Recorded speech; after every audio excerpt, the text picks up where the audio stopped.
अस्सलामुअलैकुम वरहमतुल्लाहि वबरकातुहू। गाइस, ये हिंदू पंडित हर रोज मुसलमानों के पीछे पड़े रहते हैं और कहते हैं कि ये मुसलमान दहशतगर्द हैं, आतंकवाद हैं, जबकि सबसे बड़े आतंकवाद और दहशतगर्द यही हिंदू और हिंदू पंडित खुद हैं।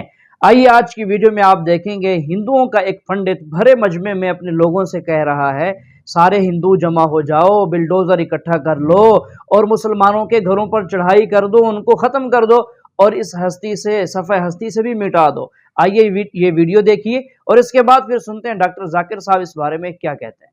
इसलिए निवेदन है कि सब हिंदू एक हो जाओ और पत्थर मारने वालों के घर पर बुलडोजर चलवाओ।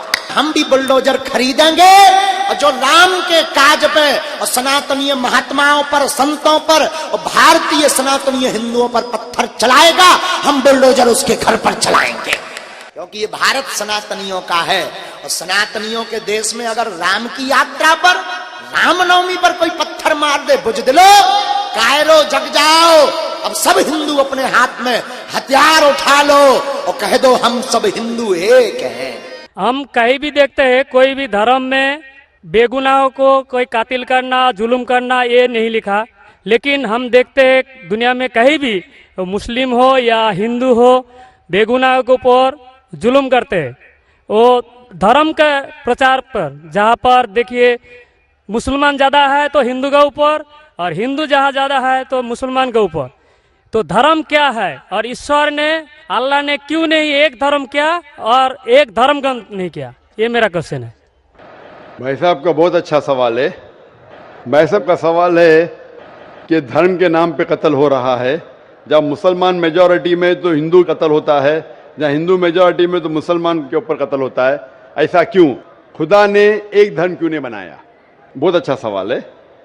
कुरान में लिखा है सूरह अल इमरान में, सूरा नंबर 3 आयत नंबर 19 में, इन्ना दीन इंदल्लाहिल इस्लाम, अल्लाह सुब्हाना व तआला के नजदीक एक ही दीन सही है और वो दीन है इस्लाम। अमन हासिल करना अल्लाह सुब्हाना व तआला के अहकामात के मुताबिक। अल्लाह ने, ईश्वर ने, भगवान ने एक ही धर्म भेजा, लेकिन वक्त गुजरते हुए लोग इसमें तब्दीली लाए। इसीलिए कुरान मजीद में लिखा अल्लाह ने एक ही दीन भेजा, एक ही धर्म भेजा, वो है अमन हासिल करना अल्लाह सुब्हाना व तआला के अहकामात के मुताबिक। इसे कहते हैं इस्लाम। आप चाहे अरबी में बोलो, चाहे इंग्लिश में बोलो, peace acquired by submitting your will to God, that is the only religion. और अल्लाह सुब्हाना व तआला ने हर दौर में पैगंबर भेजे, लेकिन जितने भी पैगंबर आए थे वो सिर्फ अपने वक्त के लिए महदूद थे और अपने लोगों के लिए थे। और जब भी पैगंबर भेजे, जब भी किताब नाजिल हुई, लोगों ने किताब को बदला और उसमें तब्दीली लाए और एक नया मजहब पैदा हो गया, एक नया दीन पैदा हो गया। तो अल्लाह ने एक नई किताब भेजी, नया पैगंबर भेजा, लोगों ने उसके ऊपर अमल किया। फिर चंद साल के बाद, 10 साल, 20 साल, 50 साल, 100 साल के बाद उसमें तब्दीली आए, लोग ने अपने फायदे के लिए उसे बदला और एक नया मजहब पैदा हो गया, एक नया धर्म पैदा हो गया। इस तरीके से अल्लाह ने कई किताबें नाजिल की और हमारे रसूल फरमाते हैं मोहम्मद सल्लल्लाहु अलैहि वसल्लम, अल्लाह ने 1,24,000 पैगंबर इस दुनिया में भेजे। लेकिन अल्लाह सुब्हाना व तआला ने आखिरी पैगंबर मोहम्मद सल्लल्लाहु अलैहि वसल्लम और आखिरी किताब, आखिरी वही कुरान मजीद 1400 साल पहले भेजी। और इसमें अल्लाह ताला फरमाते हैं कि क्योंकि ये आखिरी किताब है, ये सिर्फ मुसलमानों के लिए नहीं, सिर्फ अरबों के लिए नहीं भेजी थी, बल्कि सारी इंसानियत के लिए भेजी थी। और क्योंकि ये आखिरी किताब है, ये महदूद नहीं 10 साल के लिए, 100 साल के लिए, 1000 साल के लिए, जब तक क़यामत आएंगी उस वक्त तक के ये किताब सही रहेंगी। और क्योंकि मोहम्मद सल्लल्लाहु अलैहि वसल्लम आखिरी पैगंबर थे, वो सिर्फ मुसलमान या अरबों के लिए नहीं भेजे गए थे, वो सारी दुनिया के लिए भेजे गए थे। तो आज जो भी इंसान है, चाहे वो हिंदुस्तान में है, चाहे पाकिस्तान में, चाहे सऊदी अरेबिया में, चाहे यूएसए में, चाहे इंग्लैंड में, उसे आखिरी पैगाम अल्लाह का, खुदा का, उसके ऊपर अमल करना चाहिए, वो कुरान और आखिरी पैगंबर मोहम्मद सल्लल्लाहु अलैहि वसल्लम पे अमल करना चाहिए। फिर आपको अमन मिलेंगी और इंशाअल्लाह खून खराबा नहीं रहेगा। मैं मानता हूं आपकी बात कि अक्सर आप देखते मेजॉरिटी माइनॉरिटी पे जुल्म करता है। मैं आपसे पूछना चाहता हूं भाई साहब, इस किशनगंज में मेजॉरिटी मुस्लिम की है क्या हिंदू की है? सर मेरे को तो पता नहीं, मैं बंगाल से आया हूँ, किशनगंज के बारे में। बंगाल किशनगंज का नहीं, लेकिन आज सुबह को जब हमारे हिंदू जितने इदारे के प्रेसिडेंट थे, चेयरमैन थे, वो कह रहे थे कि किशनगंज में 65% मुसलमान हैं और 35% हिंदू है। उसके बावजूद इस किशनगंज ये मिसाल है हिंदुस्तान में कि कभी भी हिंदू मुस्लिम का राइट नहीं हुआ। धर्म के नाम पे किसी मुसलमान ने कोई हिंदू को ना कत्ल किया, ना हिंदू ने मुसलमान को कत्ल किया। एक पॉलिटिशियन एमएलए साहब कह रहे थे खाली वोटिंग के टाइम पे कभी कभी होता है हिंदू मुस्लिम के अंदर किसको वोट देना, उसको छोड़ के कभी भी यहां दंगे फसाद नहीं हुए। तो ये मिसाल है कि मेजॉरिटी में होने के बावजूद आप देखते कितना अमन है। और आप खुशनसीब है क्या मीडिया ये अमन को खराब नहीं कर रही। मीडिया को पता चल जाएगा मुसलमान अमन से रह रहे तो आपके अमन और शांति को अशांति में बदल देंगी। सबसे अच्छी मिसाल है कश्मीर। कश्मीर में देखो क्या हो रहा है। मीडिया आप देखेंगे, मीडिया इतना उसके पीछे लग गई कि शांति को अशांति में बदल दी। तो मैं अल्लाह से दुआ करता हूं कि किशनगंज का माहौल अमन रहे।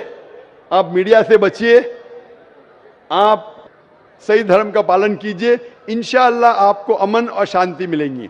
लेकिन आपके सवाल का जवाब यह है कि अल्लाह ने, ईश्वर ने, खुदा ने एक ही दीन भेजा है, वो है अमन हासिल करना। ईश्वर भगवान अल्लाह के जो भी अहकामात है उसको अमल में लाने के बाद, और हर इंसान अगर ये ढूंढे कि सही ईश्वर कौन है और उसका कहना क्या है, तो इंशाअल्लाह दुनिया में अमन रहेगा।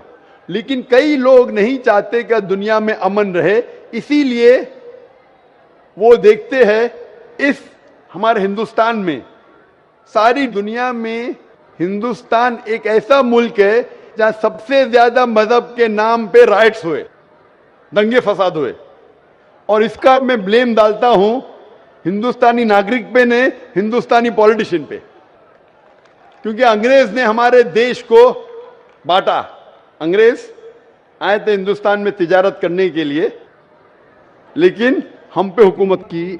उनकी पॉलिसी थी डिवाइड एंड रूल, हिंदू मुस्लिम को डिवाइड किया और हम पे राज किया। अंग्रेज तो चले गए, अपनी राजनीति छोड़ गए पीछे। इसीलिए मैंने एक तकरीर किया हूं, इस टेररिज्म मुस्लिम मोनोपोली, और कहा जितने भी आप दंगे फसाद देखेंगे दुनिया में, जितने भी टेररिस्ट एक्ट डायरेक्टली और इनडायरेक्टली कहीं ना कहीं पॉलिटिशियन का हाथ है। चाहे बाबरी मस्जिद लो, चाहे गुजरात लो, चाहे 9/11 लो, चाहे अफगानिस्तान लो, चाहे इराक लो, चाहे पैलेस्टाइन लो, ये सब में राजनीति का हाथ है। लोग चाहते हैं कि हमारे वोट बैंक में लोग हमें वोट दे, तो सबसे आसान तरीका है कि आपस में लड़ाओ मजहब के नाम पे।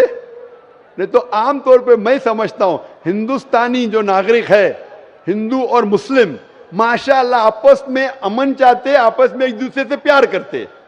लेकिन इस शांति, इस अमन को अक्सर कुछ लोग अपने फायदे के लिए इसको तोड़ना चाहते हैं, इसको भ्रष्ट करना चाहते। इसीलिए आप देखते कि ये राइट्स होते हैं।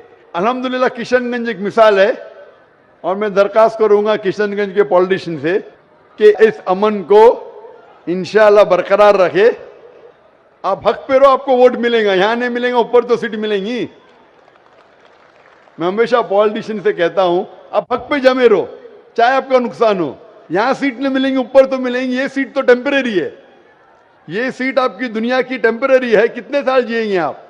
50 साल, 60 साल, 80 साल, कितने साल जिएंगे? ऊपर की तो परमानेंट सीट है ना। ये सीट को छोड़िए, आखिरत की सीट की फिक्र कीजिए।